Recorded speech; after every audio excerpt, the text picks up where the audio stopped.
Umurebezi wa Nkole the Right Reverend Dr. Fred Sheldon Mwesigwa akansa All Saints aho murembo rambarara oburebezi n'Nkole yayakirwa bandi ya polisi babaza kumuramuza ecyomeko ekibombe kiro muri isa umwanyu Reverend Patrick Atire nabo nyuma yahasera emotoka ekika cya Land Cruiser TX y'abakristayo bagurira omurisa Reverend Patrick Atire ayongere kuri saje entamazarahanga Kamarango ushobora kubona twakusima abwe motokeji asaba dikoni wa All Saints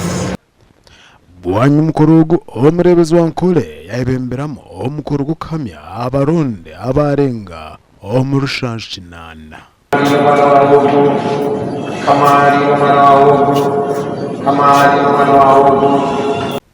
omurebezi yabanahwero abandi barisa abaruga omugreat ambarara kidikonare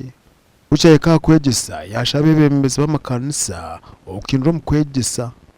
bonje kushomesa bikane by'amagara ebyentasi y'abakristayo nakarunja akari mu kushomesa na munonga abana abantu bagenda bababiye nangwa abamwe bababiye nabo babagira ngo twakushabira pressure yakera mushabire za senyiga indware zimwe muzugiho nimugenda mukama abakwase abashaho nibatungo bwenge kurugarahanga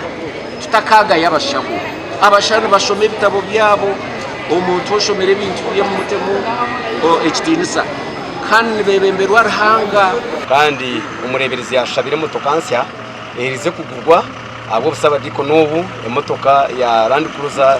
Prado kandi na nejo akajasira kare bwe twashemerwa munongo umureberezi yatuburira injiri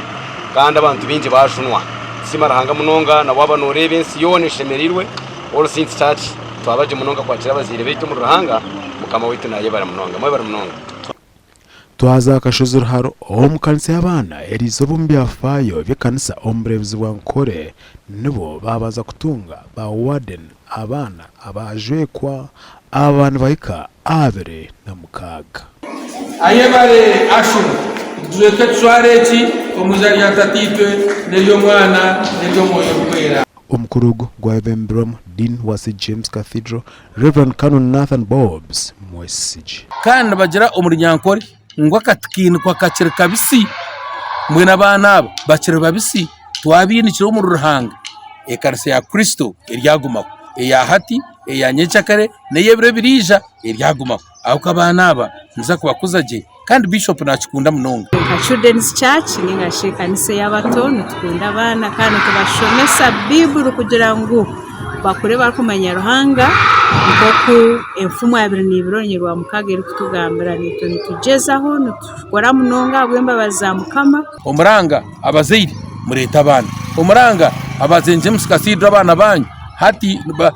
twashiko mukanisa twindiriho program twashiko mukanisa tuti abana ntubabanza